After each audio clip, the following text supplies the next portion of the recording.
भव सिंधु सुखाही, रामचरितमानस में लिखा। भगवान का नाम लेते ही अपार सागर, संसार सागर एक गौ खुर की तरह बन जाता है। बरसात में गाय अपना पांव रखती है तो खुर बन जाता है जमीन में, उसमें पानी भर जाता है। उस खुर के पानी को जितने टाइम पे आप पार कर सकते हैं ना, भगवान का नाम लेके आप भव सागर को वैसे ही पार कर सकते हैं जैसे गाय के खुर को पार कर सकते हैं। ये नाम का प्रभाव बड़ा अच्छा है। कथा सुनते, तेरा नाम लेते, तेरा दर्शन करते मेरा जीवन बीत जाता। राजा परीक्षित ने कलयुग की अच्छाई को मध्य नजर रखते हुए परीक्षित ने कलयुग को 4 कमरे बनवाए। तुम यहाँ रहो। कहाँ? द्यूतम पानम स्त्रियः सूना। कलयुग के 4 कमरे कौन कौन से? द्यूतम पानम स्त्रियः सूना। कलयुग का पहला ठिकाना है जुआ। जहाँ जुआ होगा वहाँ कलयुग होगा। कौरवों ने जुआ खेला था, सर्वनाश हुआ कि नहीं? भरी सभा में द्रौपदी की लाज लूटनी चाहिए, जिम्मेदार कौन था? जुआ ना होता तो क्या द्रौपदी के साथ ऐसा होता? मतलब एक बहन बेटी की इज्जत लुटती है ना तो जिम्मेदार जुआ है। महाभारत हुआ, इसका जिम्मेदार कौन है? महाभारत यदि जुआ ना होता तो महाभारत कभी नहीं होता। तो जुआ खेलने से ये नुकसान है, इसलिए जुआ खेलोगे तो नाश नहीं, सर्वनाश की सुविधा है, सर्वनाश होता है। इसलिए जुआ नहीं खेलना चाहिए। बच्चों को सत्संग में लगाओ ताकि वो रंग कभी ना चढ़े। आपके यहाँ तो कोई नहीं खेलता जुआ? टाइम नहीं होता ना यहाँ पे? अच्छा है, व्यस्त होना चाहिए। कलयुग का दूसरा स्थान है पानम। पानम बोले तो शराब। शराब शराब तो नहीं पीते कोई आपके यहाँ? ये बड़ी समस्या है। एक से तो बच गए साहब, दूसरे से कैसे बचोगे? कलयुग का दूसरा ठिकाना है शराब। जहां शराब है वहां कलयुग है। इसलिए एक सज्जन मेरे पास आए, बोले महाराज जी गरम गरम निकाली अंगूर की, आप भी पियो। हमने कहा पिएंगे तो क्या होगा? बोले रात भर ऐसी मस्ती चढ़ेगी, उतारी नहीं उतरेगी। हमने कहा उतर जाएगी सवेरे, फिर क्या करेंगे? अरे बोले दूसरा पैक चढ़ा लेना। हमने कहा कब तक? बोले 12 घंटे, हमारी बारी तो 12 घंटे चढ़ती है। हमने कहा फिर उतर जाएगी 12 घंटे में, इसका नशा उतर जाएगा, फिर क्या करेंगे? बोले हमारी दुकान से आपके लिए फ्री सेवा, जितना लेना हो ले। हमने कहा भाई साहब सुनो, तुम्हारी वाली ना 12 घंटे में उतर जाती है, पर हमारे पास एक है जो एक बार चढ़ा बस लो, चढ़ बस जाए तरीके से, तो इस जन्म में क्या 7 जन्म नहीं उतरती? अरे जाम पर जाम पीने से क्या फायदा, रात बीती उतर जाएगी।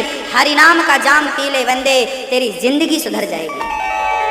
पीना है तो भक्ति का प्याला, पीना है तो प्रेम का प्याला। मीरा ने पिया तो था वो प्रेम का प्याला। इसलिए निवेदन है, पीना हो कभी मन करे पीने का तो प्रेम का, भक्ति का प्याला पी लो। इस प्याले से ये फायदे हैं कि वो वाली तो 12 घंटे में उतरती है, पर ये चढ़ बस गई ना तो इस जन्म में तो साहब नहीं उतरेगी, नहीं उतरेगी। आप कितना उतारना, उतरेगी नहीं। ऐसा नशा चढ़ता है प्रेम का।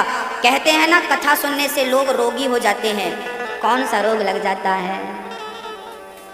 मैं हूँ प्रेम रोगी, मेरी दवा तो कराओ। कृष्ण प्रेम का रोग लग जाता है। ये प्रेम रोग है।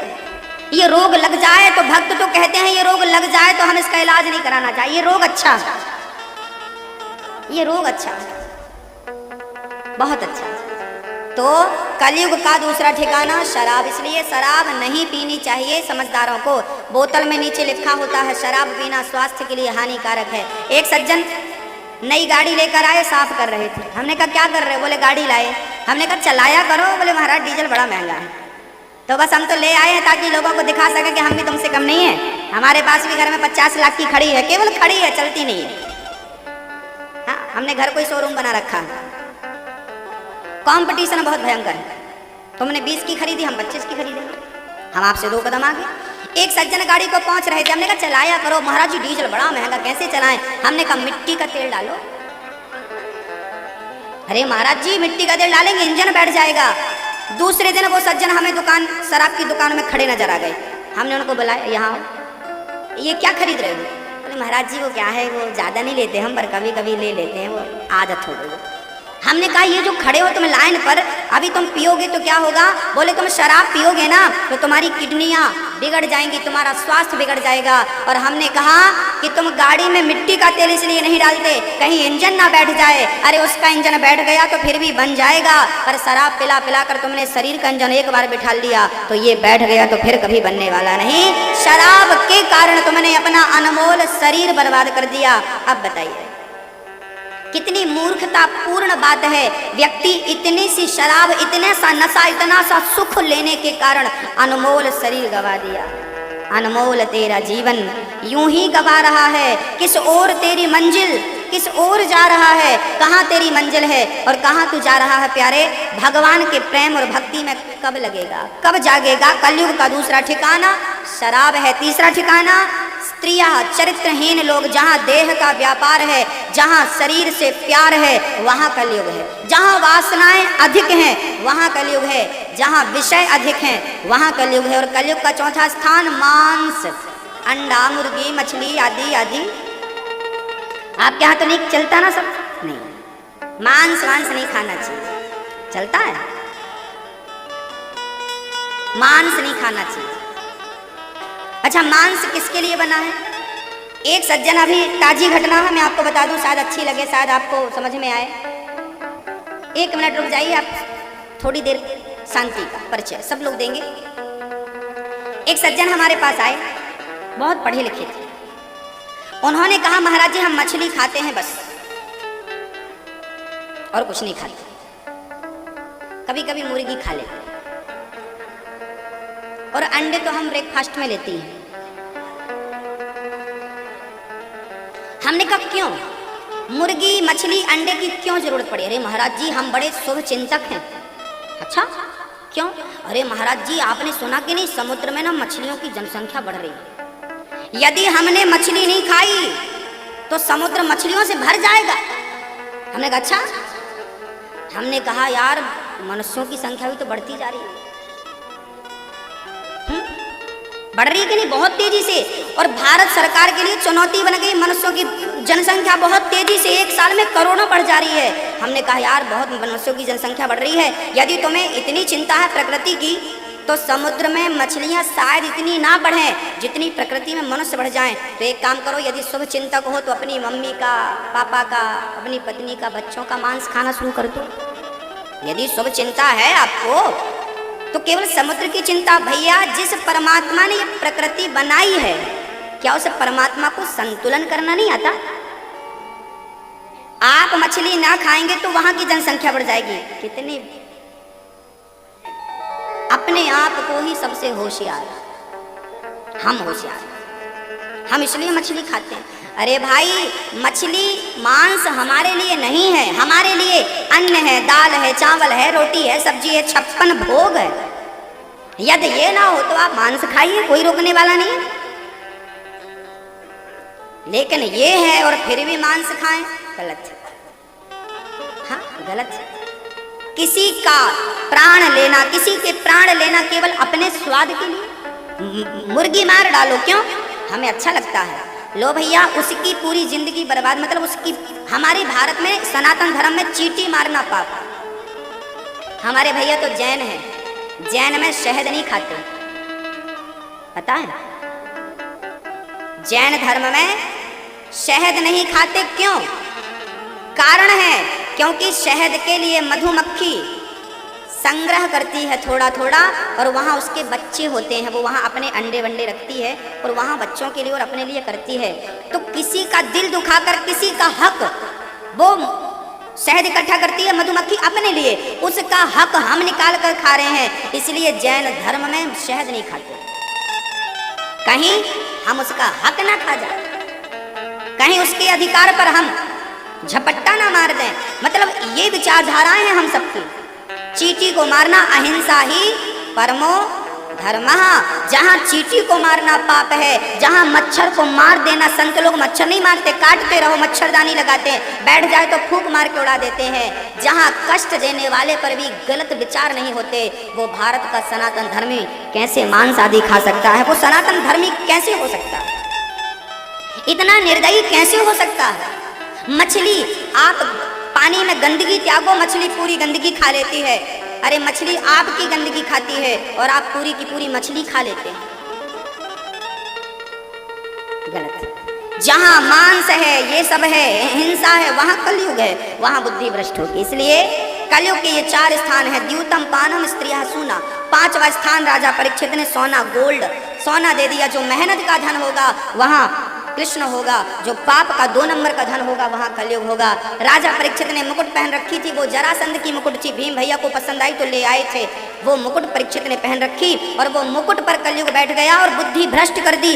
राजा परीक्षित जैसे धर्मात्मा की बुद्धि कलयुग ने बिगाड़ दी और राजा परीक्षित से एक अनर्थ हो गया, एक संत का अपमान हो गया। मरा हुआ सांप, मरा हुआ सर्प उनके गले में लपेट दिया। भक्तों, संत का कभी तिरस्कार ना करना, अपमान ना करना, क्योंकि भगवान अपना अपमान बर्दाश्त कर सकते हैं। लेकिन अम्बरीश के यहाँ पर दुर्वासा जी ने अपनी जटा फेंक करके अपना क्रोध दिखाया था, पर दुर्वासा जी बच नहीं पाए। सबकी शरण में गए, बचाओ। भगवान ने कहा मैं नहीं बचा सकता, जाओ, अहम भक्त पराधीन यस्वतंत्री वज्वजा। भगवान कहते हैं मैं भक्तों के अधीन हूँ। मैं आंख बंद करके, लक्ष्मी जी को कभी नींद नहीं आती ना, तो बताओ भगवान क्या करते हैं?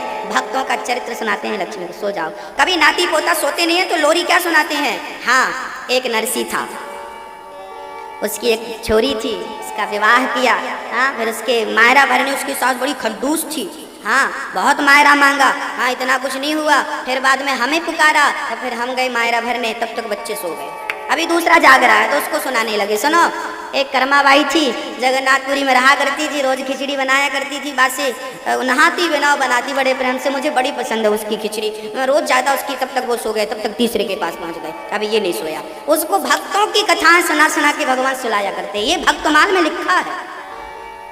हम भगवान की कथाएं सुनते हैं और भगवान भक्तों की कथाएं सुनते हैं। बस यही तो है भक्त और भगवान। इसलिए तो कहते हैं भक्त और भगवान की तीसरा कोई है नहीं ना, यही तो है। 50-50 है, सच कहें तो भगवान 50, हम भी 50, इसीलिए भगवान का नाम 50 है। क्या नाम है? भक्त वत्सल। हम भक्त हैं, तुम वत्सल हो। हम दीन है, तुम दयाल हो गया दीन दयाल। आधे तुम आधे हम, हमारे बिना आप आधे नहीं और आपके बिना हम आधे नहीं। मतलब हम आधे और आप आधे, तब 100 हुआ।